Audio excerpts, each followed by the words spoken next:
This is every single Burnout ever made, and in this video, we'll be beating every single one, beginning with Burnout 1.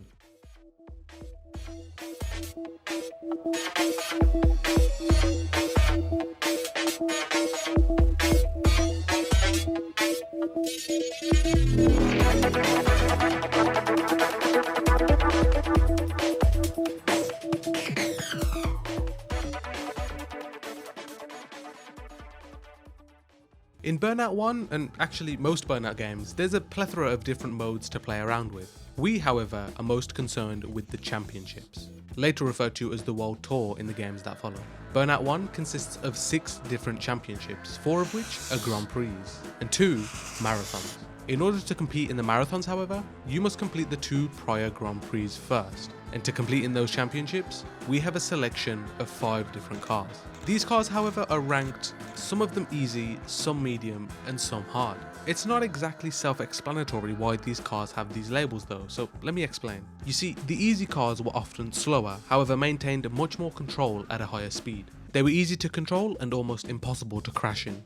The harder cars, however, become much more twitchy at even moderate speeds. The flip side, they were much faster in comparison to the others. I wanted to try out most of these cars to see what they had to offer, so for my first championship I chose the Super Mini. The Super Mini was indeed easy to use. I found it a breeze to race with through the 3 different races that Grand Prix consist of. There isn't really too much to say about Burnout 1. As interesting as it was, this game was more of a foundation for the revolutionary games we see follow it. So I finished my first Grand Prix and my second without too much eventful happening. However, those marathons I mentioned earlier, they involved a switch up I was not expecting. Once you complete the previous Grand Prix, the marathon is what you need to beat next in order to continue progression. The marathons are 1 race, 3 laps, and nearly 5-minute circuits. But be careful, you only get 1 shot at beating this. It's not like a Grand Prix where there's 3 races. If you mess up and crash 14 minutes in, there is nothing saving you, and you'll have to restart the entire race.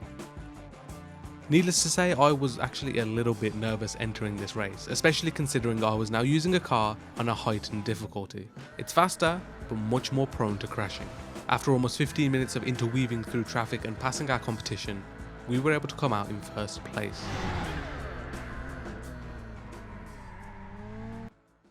Developed by Criterion, Burnout launched November 2001, only on the PS2 and briefly only in North America. 2 weeks after release, we saw the European version come out, and around 5 to 6 months later, we saw GameCube and Xbox ports as well. It utilizes the now famous renderware engine, which at the time, Burnout acted as a tech demo of sorts to showcase what was truly possible with the new engine. That's why many see the first Burnout to be more of a test than an actual fully fledged racing game. With the development taking place over the course of around 2 years, Burnout originally pitched under names like Driving Hero or Red Shiny Car, primarily because of its influence stemming from 2 main sources, a 1976 French short film and a 1998 film Ronin, specifically the DVD's version's 15th chapter titled Crashing the Case. This showed a crash between 2 opposing cars which the creator of Burnout, Alex Ward, stated to be the inspiration for the racing games. Look, there's no doubt Burnout laid a very important foundation for the games to come, which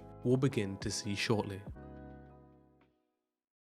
At this point, we've done 3 of the 6 championships in the game, and the latter 3 follow a very similar formula to the first. All in all, they're pretty much identical, thankfully featuring some new courses to switch up the environment. We were able to get through the next 2 Grand Prix with little difficulty, leading us to our second and final marathon in the game, the USA Marathon. This marathon played very similarly to the first, except this time, an even longer circuit, meaning nearly 18 minutes of race ahead of us. However, once you get into a rhythm, these races, I have to admit, are actually pretty fun. It feels the most immersive out of all of the game modes because if you crash, you are actually in for a hell of a bad time. And whilst Burnout is about causing the most chaos, there was really a special element of risk and reward during these marathons. Anyway, once finishing the championship, we beat the game, and now let's continue on throughout Burnout's legacy.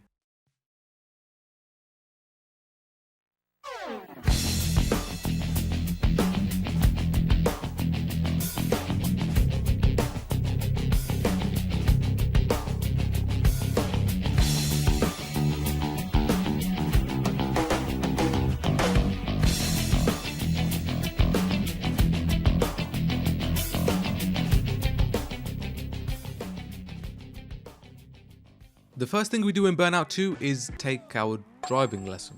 It's actually quite a cool way to introduce the concepts in this game. They only take around 10 minutes and they consist of teaching you the various elements of the game: boosting, drifting, takedowns, etc. Once we receive our license, we begin on the championship game mode. The championships in this game are very similar to those within the first, except much more fleshed out and rewarding to complete. The first of them is the Pacific Gate Grand Prix, consisting of 3 races. The selection of cars at the start seemed to be pretty cool, but what I liked more than anything is that they actually have stats now, so you know exactly what you're getting yourself into. Once finishing up our first championship, we're introduced to the other types of events involved within the story. After every Grand Prix, there's usually a face-off where you get the chance to win a new car. After that, an additional race to prove yourself in before being able to challenge the next Grand Prix. And one more race, a new type of event to the franchise: Pursuits. In Pursuits, you find yourself in a cop car and you take down your target. What's better is that you receive the cop car you use to be able to race in it as well. These events are pretty tame for the time being, but once we get later in the game, some of these face-offs just get ridiculous. After our pursuit, we were able to challenge our second Grand Prix, this time consisting of 4 different events.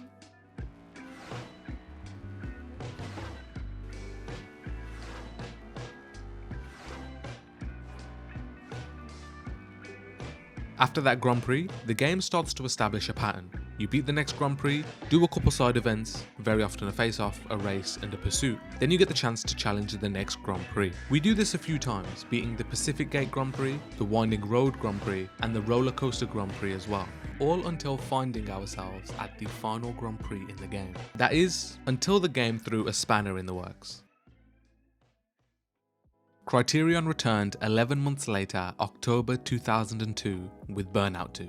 Initially releasing on the PlayStation 2, with GameCube and Xbox ports coming less than 6 months later, Burnout 2 was what people wanted the first to be: a true racer that wasn't just to show off the renderware engine, but push it and see how far it could go. Burnout 2 introduced groundbreaking features to the franchise, such as the iconic crash mode, an almost puzzle-like experience focused solely on creating the biggest wreck possible. The feature which we know now makes Burnout, Burnout.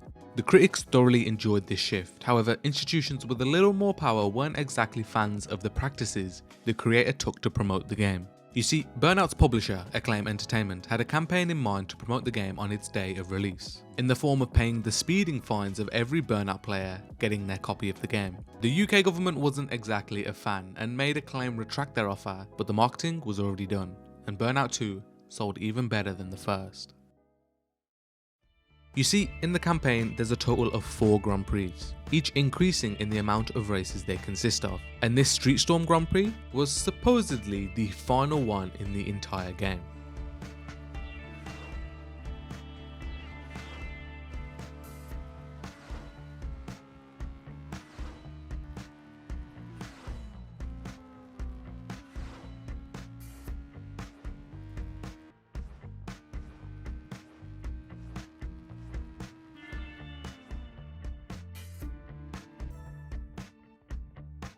Did you see that? You might think we just beat the game, but after completing the 4th Grand Prix, the game introduces the Custom series to us. Another campaign introducing custom versions of the cars we've been using. And this is in order to beat 4 more Grand Prix. And this time around, even harder and even longer. Pause. Now, okay, before we actually get into that, we haven't really unlocked the Custom series yet. We first need to finish this qualifier first.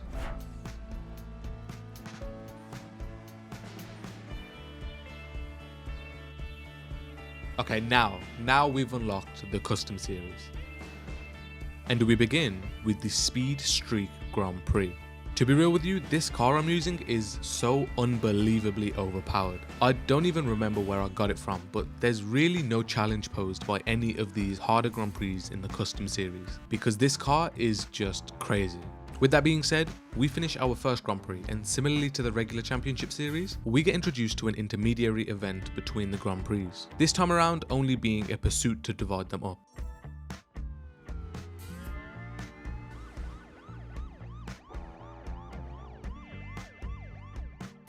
So after that, we enter our second Grand Prix in the Custom series, the Split Second Grand Prix.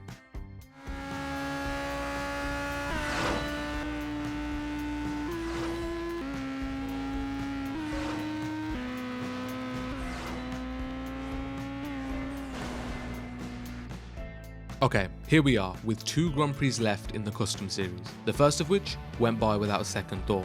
Despite being nearly 6 races, that tournament didn't hold a candle to what was ahead of us. This is the final Grand Prix in the custom series, and the final challenge in Burnout 2. Raced over 7 different courses, this is by far the longest event in the entire game. Run that back turbo. Money, huddle, gotta, cutter, ladder, orders, dollars, quarters, wrist, water, reach, water, your bitch, on wanna, come on, hunter, hey, hummer, stunner, summer, Benny, hunter, cooker, hey. With Burnout 2 done, now let's trace the road that followed.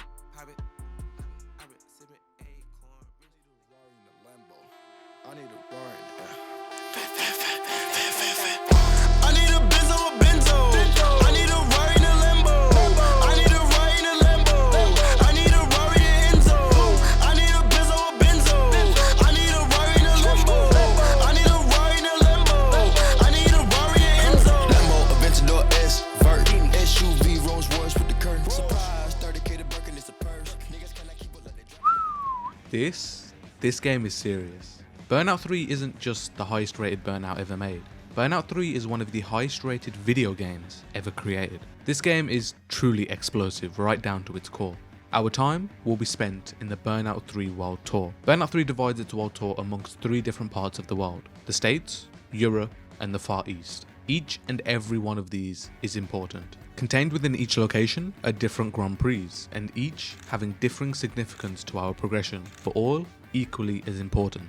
The easiest way to understand is that they each unlock a new series, which we'll engage in to continue progression, but I'll talk more on that later.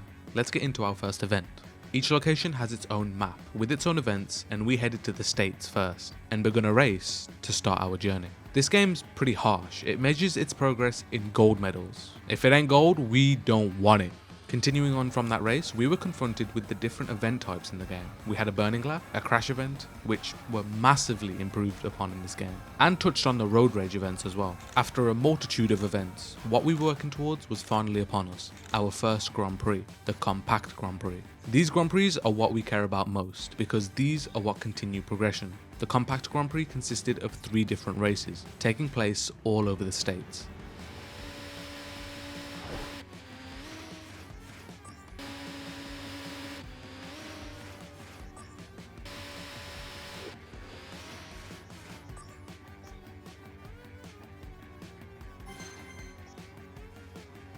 The completion of that Compact Grand Prix led us to unlocking the Muscle series, a whole new series of cars and events that allow us to continue progressing.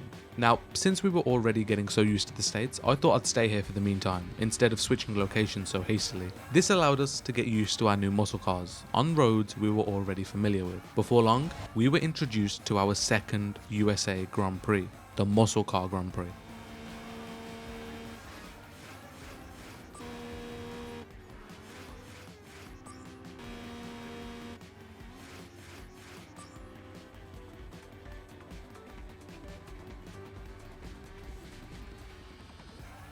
Now, it was time to move on to Europe, but I did stay in the States for just a little while more, getting accustomed to the coupes we just unlocked. But the time eventually came where now we needed to move on to Europe. Unfortunately, there's no new types of event in Europe, nor is there in the Far East, but that's not a big deal. With how incredibly engaging these events already were, there was more than enough to keep me enticed all the way until unlocking our first Grand Prix in Europe.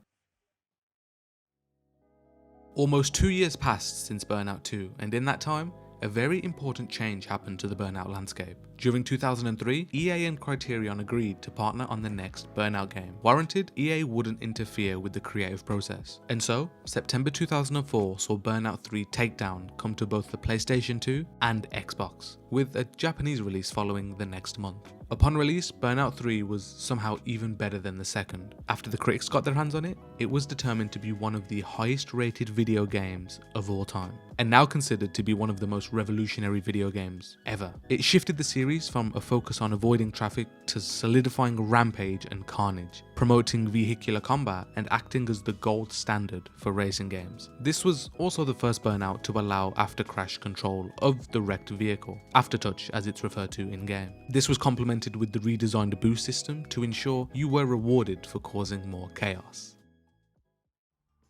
Okay, now let's get serious for a moment. This Grand Prix specifically was quite important. It introduces us into the sports series, and spoiler alert, there's only one more series to be unlocked beyond this. But there are a couple surprises, and we'll get to them. We've already done the Compact, the Muscle, and with this, the Coupe Series 2. The shift in speed and momentum of the game after you get into the Super Series really makes a big impact, but first, let's actually beat the Coupe Grand Prix.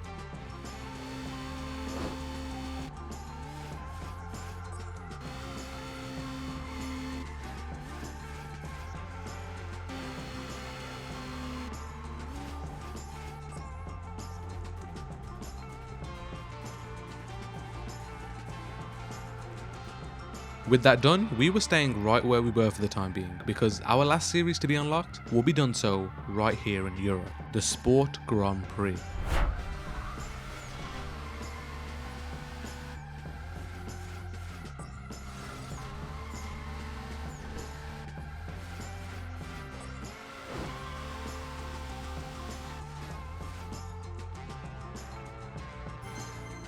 Okay, we're here in the Super Series, and to be real, we're kind of done with the main progression already of this game. There's a lot of repetition that goes on in this game, but that doesn't take away from the fact that it is truly something special. And it'd be criminal for me not to explain every important aspect of this game. But to do so, it was time we moved on to the Far East, our final location in the entire game. I'm going to omit the damn near 100 races we had to complete to unlock our final pieces of progression. There's 3 more important events to conclude the game. I'll cue the music for that last one. First, the Super Series Grand Prix, and then the F1 Grand Prix, all of which led us to the final challenge that Burnout 3 gave its players, the Gold Medal Grand Prix.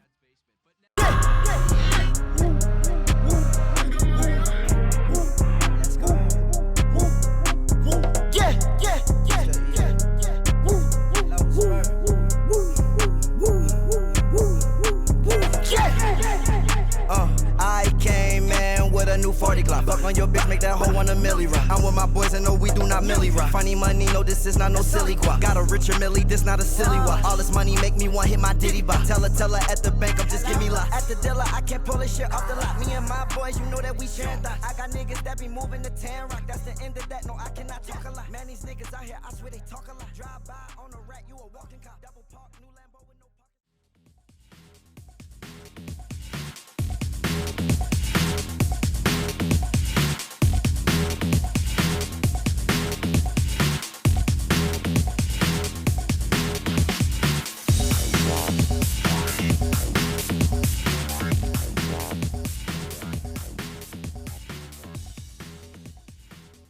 Okay, after Burnout 3, this was a nice, shorter stop in the franchise.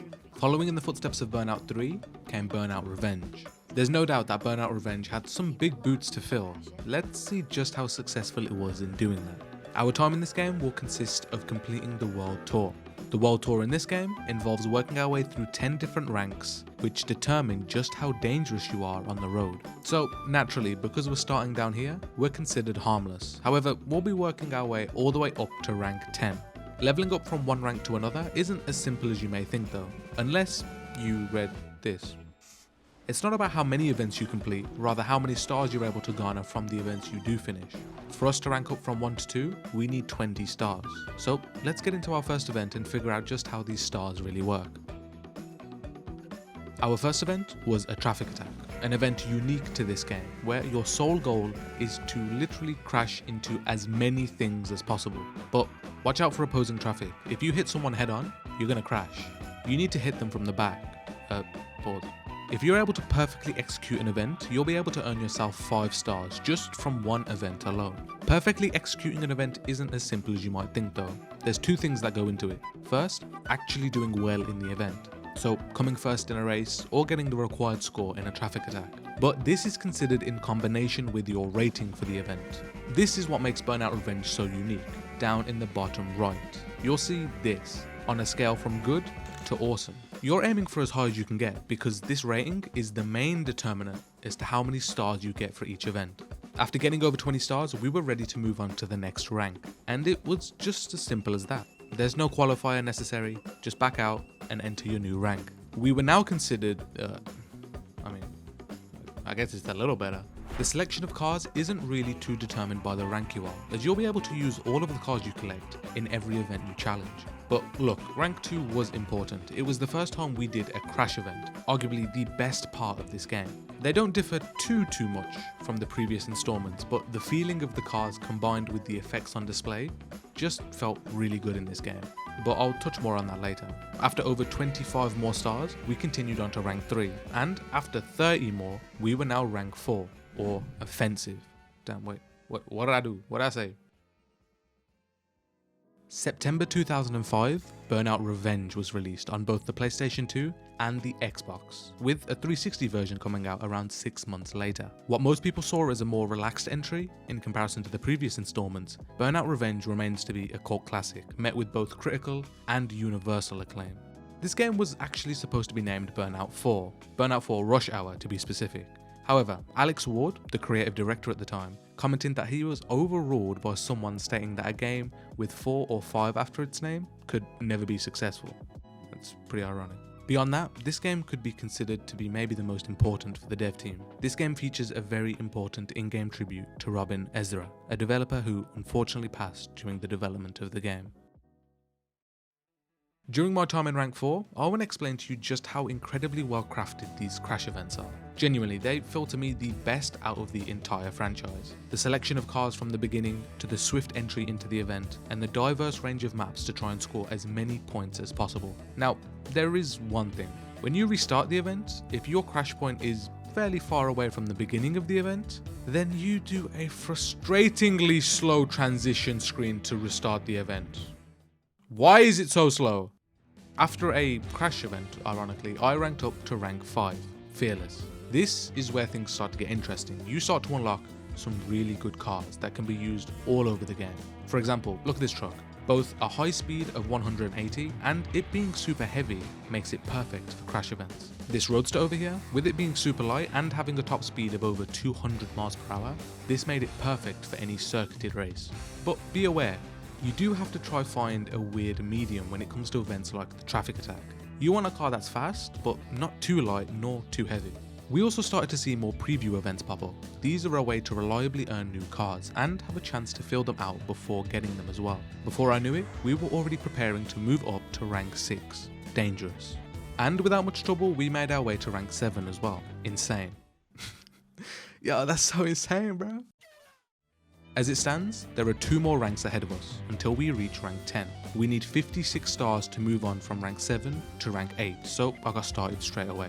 We cleared an elimination, a race, a crash, another crash, another crash, and another crash.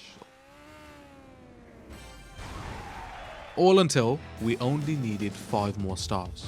And to get those stars, I entered into this traffic attack. Here it was, the penultimate series in the game before making our way to rank 10. We needed 67 stars, and with the gameplay loop well established at this point, we got to it.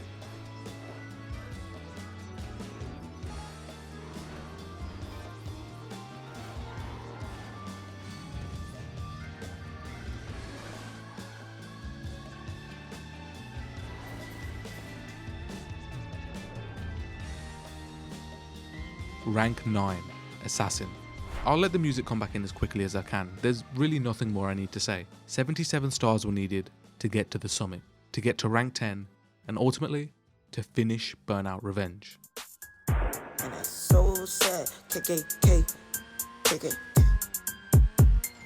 Young nigga, I got old cash, spazzing on they ass. I got product on my whole ass. Got my lab one mad, pop a nigga like a damn tag. Shopping on they ass, I just bought a new old Jag. Yeah, it's so fast, smoking Flockin, you a jackass. All I smoke is gas, don't you ask me where the pole at, where your clothes at. I ain't talking about my niggas, but y'all tripping too.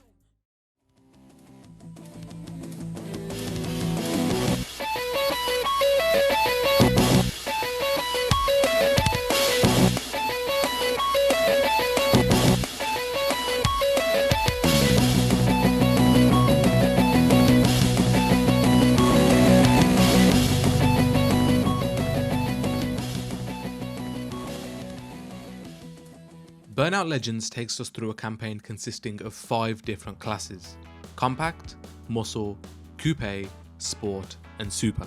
Each class takes us all over the world, challenging different events to master it before moving on to the next. For each class, there's around 13 different events available, but often only a majority fraction of those are necessary to unlock the event that allows us to move on to the next class. But we'll get to that shortly. You get around 3 cars to begin challenging the series of events with for each class, and throughout challenging the events over the world, you unlock more cars within that class to use. Our first event was a fairly simple race, followed by a burning lap to see what is the best time you could set around a circuit. After that, there was a pursuit as well. Similar to the previous entries, after the pursuits, you also unlock the cop cars to be able to be used in races that follow as well. After completing almost all of the available events for the compact class, a new event shows up, this little GP over here. GP, short for Grand Prix, a set of 3 different races in which if you're the victor, you're afforded the opportunity to move on to the next class of vehicles available in the game. The compact class is small, agile, and not too fast, so without worry, we complete the Grand Prix and move on to competing with some muscle cars.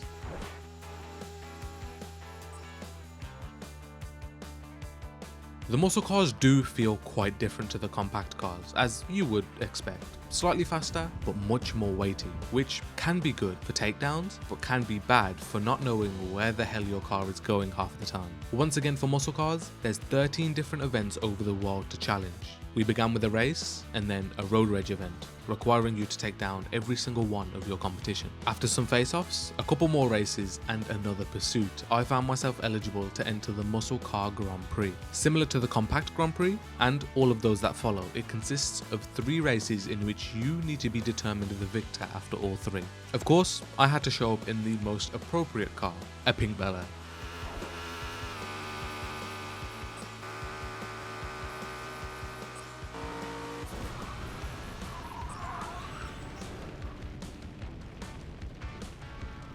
We beat it and unlocked the Coupe series as a result. Burnout Legends was our first and only handheld only Burnout game. First released September 2005 for the PSP and later ported to the DS 2 months later. Having been built during the same era as Burnout 3, you'll see a lot of similarities, but what's better is that this game acted as a greatest hits compilation of the first 3 games, meaning Burnout 3 gameplay on the best maps from Burnout 1, 2, and 3. What I found especially cool is the DS's integration of the gameplay, adding touch-based after-touch controls during the crashes, making use of the, at the time, bespoke DS controls. This, however, was pretty much the only good thing about the DS port, because otherwise it was clunky and overall had lower production value due to the DS's specs. Though maybe not a leap forward in the franchise, Legends cemented Burnout's transition into a wider array of portability and set the stage for other portable classics such as the next game we'll see. From this point on, not much begins to differ in the gameplay loop. Don't get me wrong, the refresh of vehicles after every Grand Prix is nice, and this game's progression is smooth and linear. But once you beat one series, you've pretty much beat them all. That's not to say difficulties didn't start to arise. Because of the faster cars, we began to crash a lot more often. But more so than that, somewhere where I didn't expect difficulty to arise was within the pursuit events. Except that is exactly what had happened. The cars had started to become so fast, but as a consequence, when we're on the other side, it's harder to do damage to take down your opposition. This was also apparent for the Road Rages events as well, especially in the series coming up. Other than that though, we were able to make our way through the events the Coupe series offered up, and after not as many events as previously required, we also unlocked the Coupe Grand Prix, thankfully only requiring to win races, in which at this point, we were more than capable of doing.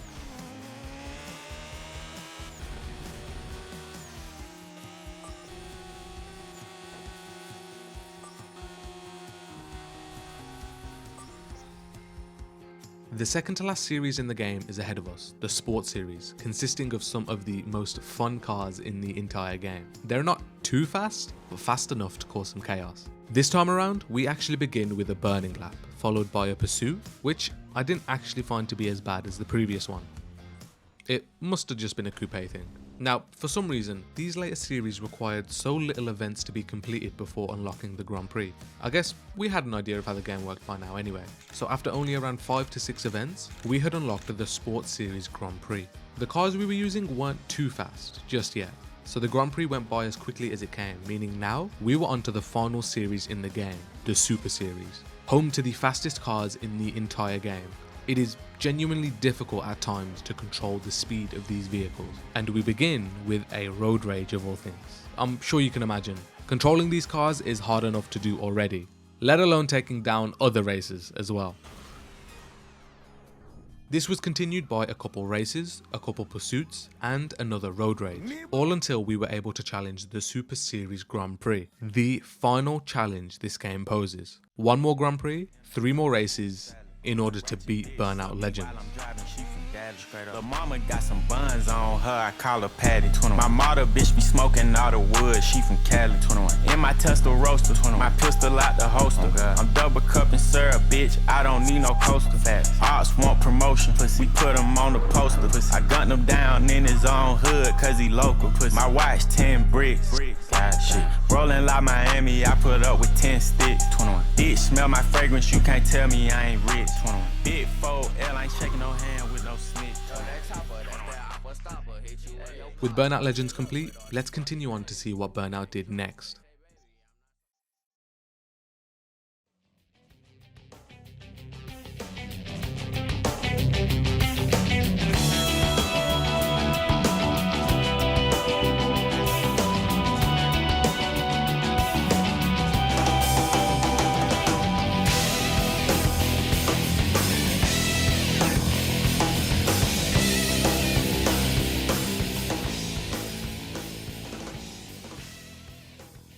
Our time in Burnout Dominator may be short, but packed with high octane energy from start to finish. This game truly embodies what old Burnout means, at least to me, so let's get started. We'll be making our way through the World Tour, a campaign consisting of many different events in many different countries and in many different cars. Sounds about Burnout to me.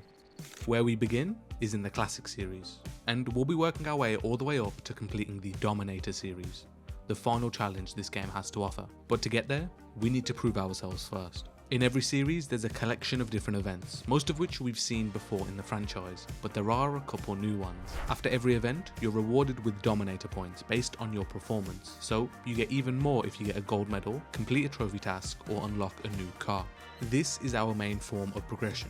The number of events you're able to complete is good, but as long as you're collecting enough Dominator points, then you're doing the right thing. For us to be able to progress to the next series, we need to get 500 Dominator points. If you're intentional with the events you complete, you can confidently get around 100 Dominator points for every event. So, after no more than 5 events, we were already eligible to move on to our next series. There's no qualifier, no Grand Prix, at least that's compulsory. But I wasn't complaining, the faster we can get into quicker cars, the better in my books. Our next series was the Factory series, and in this was the first time I found myself doing a Maniac event. Maniac events consist of you pushing the boundaries of what you and your car can accomplish. You're awarded score for pretty much everything you do: drifting, near misses, boosting, everything. But more importantly, the score you earn is multiplied in real time depending on the level of burnout you're currently on. So you want to constantly boost for as long as possible whilst also playing it risky but not crashing. Yeah, you're pretty much playing with fire in the Maniac mode. Oh, and for the next series, we require 1200 points, so we're on our way to acquire 700 more. With a burning lap out of the way, a road rage out of the way, and the Factory Series Grand Prix out the way, we steadily found ourselves eligible to move on to the next series. And this one I found to be quite interesting, the Tuner series, home to some of my favourite cars from the entire game, and requiring 2000 points in total to move on to the next. A few events went by without much of an afterthought, but then I ran into another new type of event which I found to be quite interesting, a Burnout event.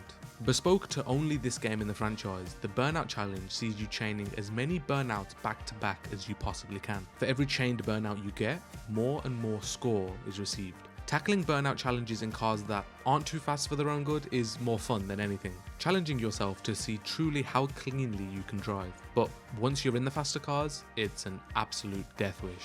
We were able to complete that Burnout challenge with flying colours, and after that, it wasn't too long until we reached our final event before unlocking the next series. Burnout Dominator launched March 2007 for both the PS2 and the PSP, and was the only entry not primarily handled by Criterion Games, with the development coming from EA UK. Funnily enough, this game removed the crash mode from a Burnout game, but added new modes like Maniac Mode, Drift Events, Near Miss Challenges, with tracks designed around these modes. Also, the PSP port was the first Burnout game to receive downloadable content in the form of 2 additional tracks, Carnival City and Redgate. Now, Dominator is often overlooked, especially in comparison to the other entries in the series, but it genuinely had, for me, some of the most swift and smooth gameplay out of all of the Burnouts. Not to mention its clear and linear form of progression. Look, elements of this game can most definitely be seen as inspiration for the next, and it does stand as the last traditional Burnout, marking the end of an era before creating another. This road rage separated us from moving up in the world tour. We needed a gold medal, so I was taking no chances. After completing it, we unlocked the Hot Rod series. Now, Hot Rods sounded like a nightmare to me. Fragile, fast, and unstable. But in actuality, they were pretty damn solid. Not too frail so they'll get run off the road, but not too heavy that they felt like a boat. This series ended up being actually a lot more important than I initially anticipated, and you'll see why pretty shortly. This was actually my first series in which I'd completed every single race involved within it.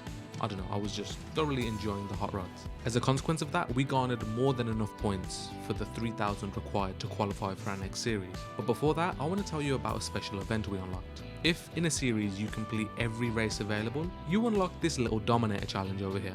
You'll see why this is so important in a moment, but I want you to remember it just for the time being. As I said, we garnered over 3,000 points and as such, unlocked our next series to follow, which was the Super Series. Here is where it starts to get serious. These cars are quick and this game wants you to crash. Honestly, I'd begun to establish a little formula. The Maniac, Drift and Burnout events were some of the easiest to garner a lot of points in, of which we needed 4,500 of now.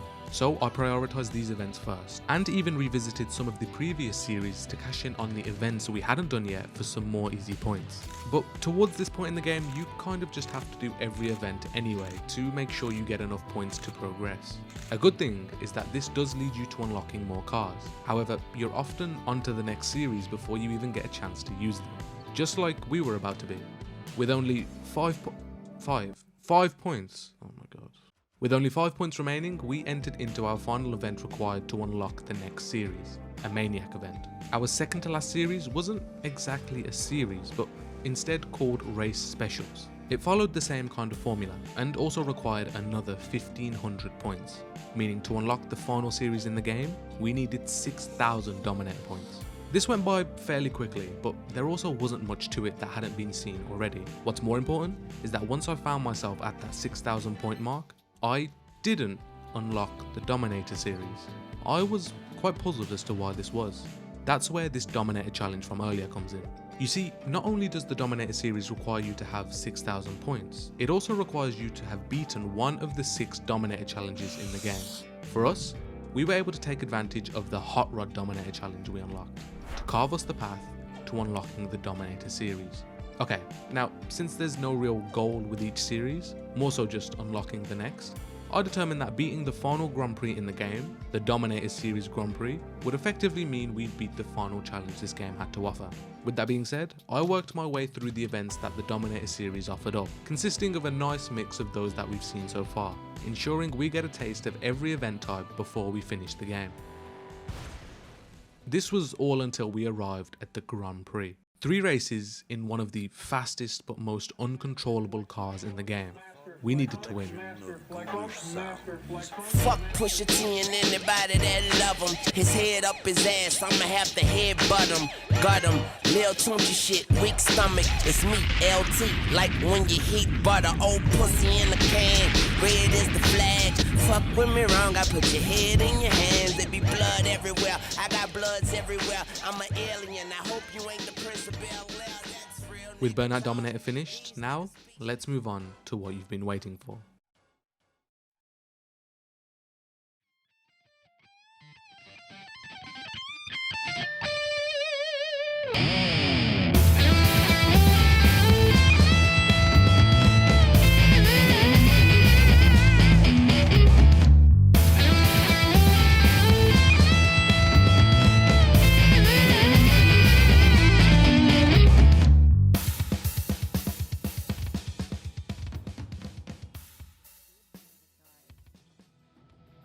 As a newcomer to the city, you've been granted a learner's permit.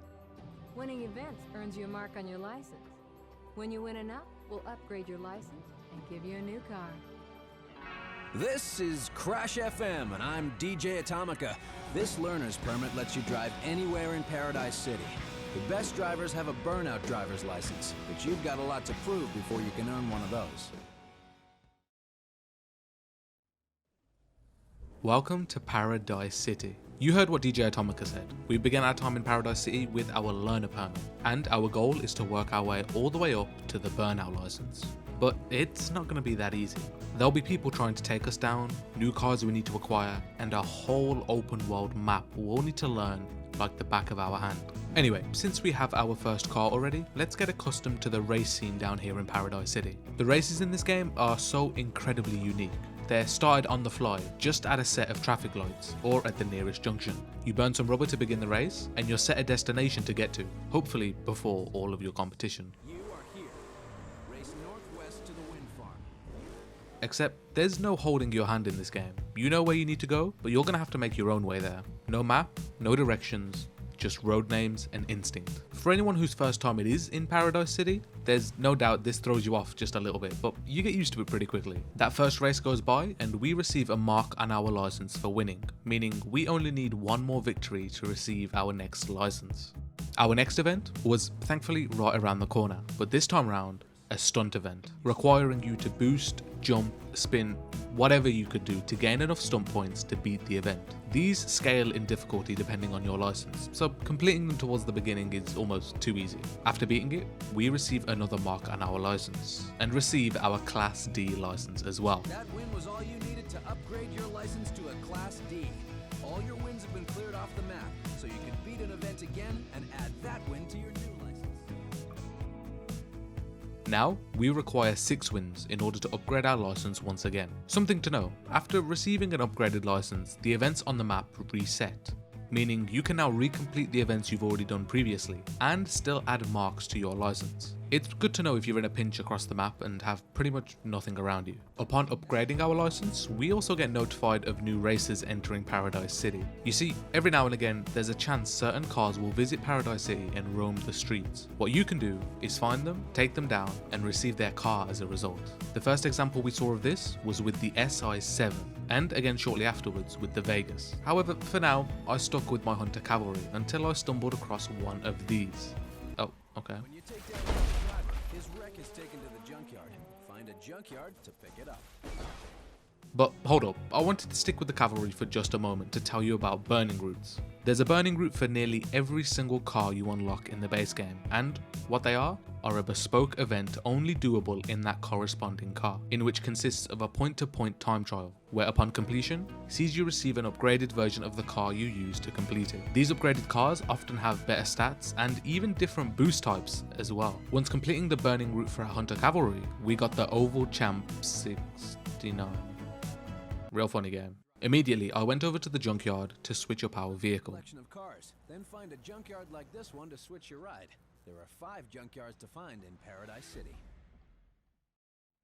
I had since taken down a fair few of the competition, so we did have some nice options available. However, only one really caught my eye. One which you might not expect.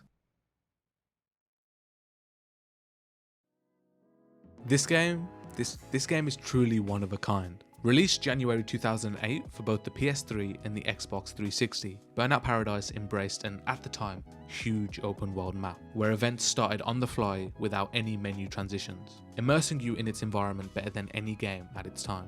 October the same year, the Ultimate Box version of the game released, and later remasters of the game released in 2018 and 2020 for the Switch. Now, fun fact, trackside streets are actually named after Criterion developers. And when perusing around Paradise City, you'll spot nods and references to important parts of the game, such as DJ Atomica. Publishers knew this game was ahead of its time. Everyone did. Its freeform structure and persistent online world inspired some of the greatest racing games ever made, some of which were released just a few years later.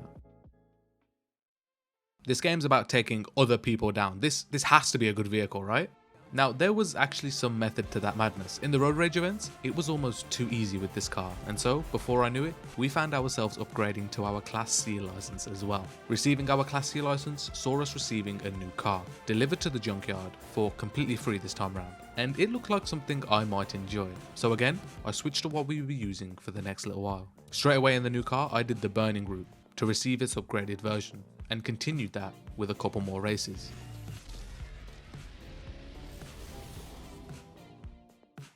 Oh wait, I don't think I mentioned, but our next license requires 15 wins, so we need to get to work. I thought I'd put the strengths of my car to use, so for now I stayed away from the road rages and stunt events for the most part, to ensure we dominate every race possible. After getting around halfway through the required events, I found myself having taken down some more of the new opposition in the city. The Hunter Reliable Custom has been delivered to your junkyard.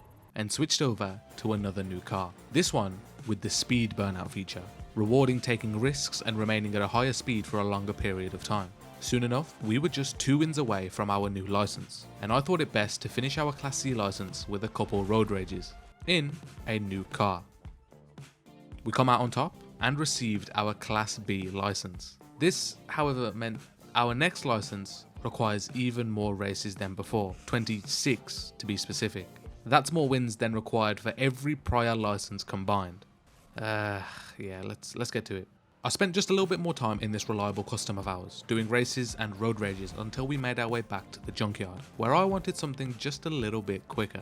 We recently got a Carson Fastback around the time we received our Class B license, and that was perfect to take on some of the longer races in Paradise City. I did a fair few races in the Carson, even doing its burning route as well, and then switched over to the 616 Sport. This 616 was a good all-around car.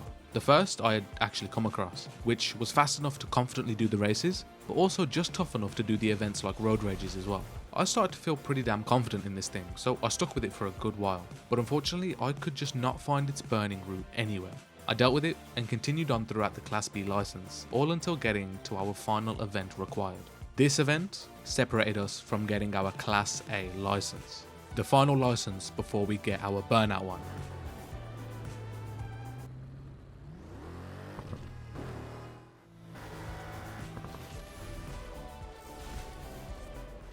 You are now a Class A driver. But to be recognized as a real Burnout driver, you need to show total domination of the roads of paradise.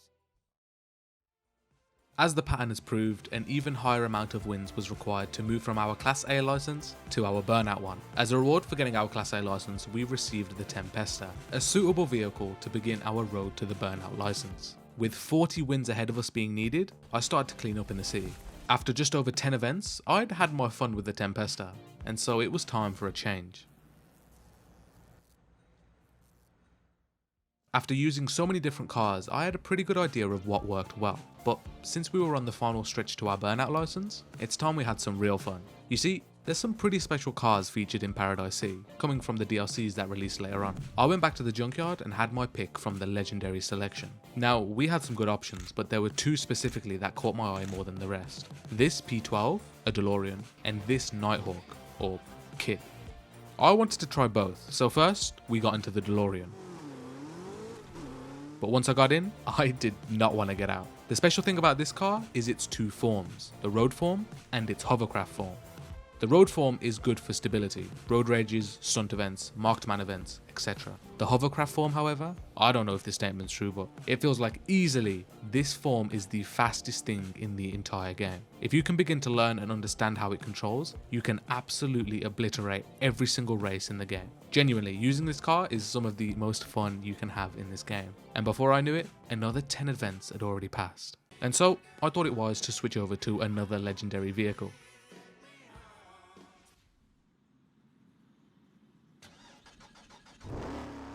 Now, Kit isn't exactly as cool as the DeLorean might be, but this car is hands down the best strength car in the game. Nothing is even able to touch this car, so for road rages and other takedown events, this thing wipes the floor with the competition. Plus, look, it's not slow, I can tell you that.